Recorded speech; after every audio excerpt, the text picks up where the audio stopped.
Hi, my name is Sabrina Weymouth. I'm a psychotherapist specialized in disordered eating, and I'm the founder of Binge Free. I help people make peace with food, their body, and the voice inside their head so that they can address the root cause of their eating. Most people are making the exact same mistakes over and over.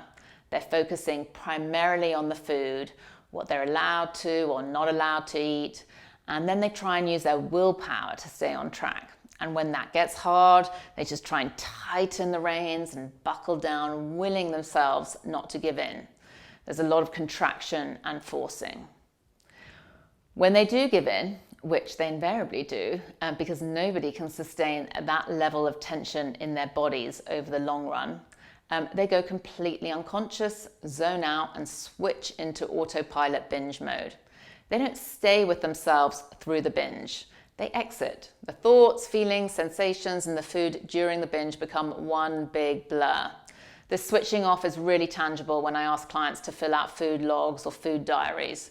They're filled out beautifully for a few days, and then when things go wrong, the sheet just goes blank or only the word binge is written down. That instinct to skip over the messiness of a binge, space out and start again with a clean slate another day is totally understandable. It's really hard to stay present when you're convinced you've blown it.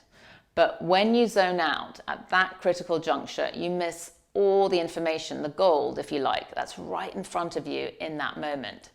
That information in the mess has the power to transform your relationship with food. To experience lasting change, you need to pay attention to the thoughts you're believing just before a binge that actually trigger the binge.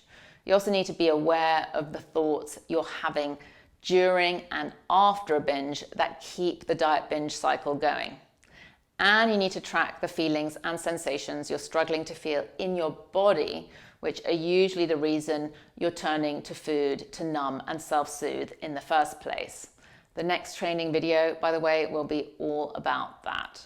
So the first step in breaking the mental fog that often descends during a binge is identifying the top 3 thoughts that you're having before a binge, and then the top 3 thoughts that happen during and after a binge. My clients find these thoughts are totally on repeat. So once you identify them, you'll be much better equipped to not fall for them just because they show up in your head, which they will.